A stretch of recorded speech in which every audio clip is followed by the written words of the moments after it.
In the list of these new hospitals, there's a throwaway line that says Dorset's plans are based around various, brackets potentially 12, community hospitals. So that means that 12 out of 34, so more than a third of these new planned Phase 2 hospitals are centred on community hospitals in Dorset. And the thing is, they may not be how you imagine a hospital to be at all. They're what used to be called cottage hospitals, so they're pretty small. Maybe have a minor injuries unit, audiology, some mental health services, perhaps they do a spot of surgery. Oh, lovely. It's like a real hospital, only smaller and with a thatched roof. I don't think they'll have thatched roofs, but I'll tell you something else they may not have: overnight beds. A hospital with no beds, like a pub with no beer. Intriguing. Indeed.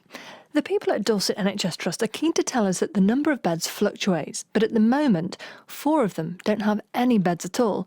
In fact, the total number of beds across these 12 community hospitals has shrunk by 20% over the last 2 years. Right, so fewer beds, and some of the hospitals that exist don't have any beds. Doesn't sound like they necessarily want to build 12 more then. It doesn't, does it?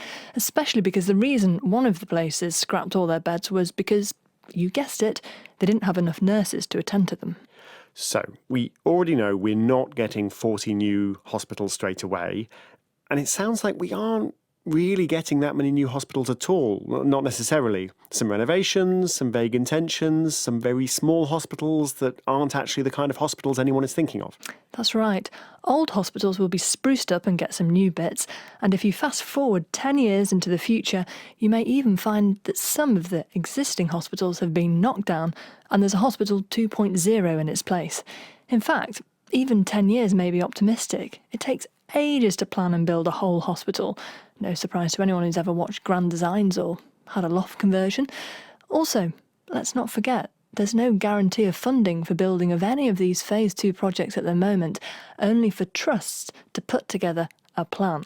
So, the bottom line, not one person we've spoken to has suggested their area will get a single extra hospital as a result of this money.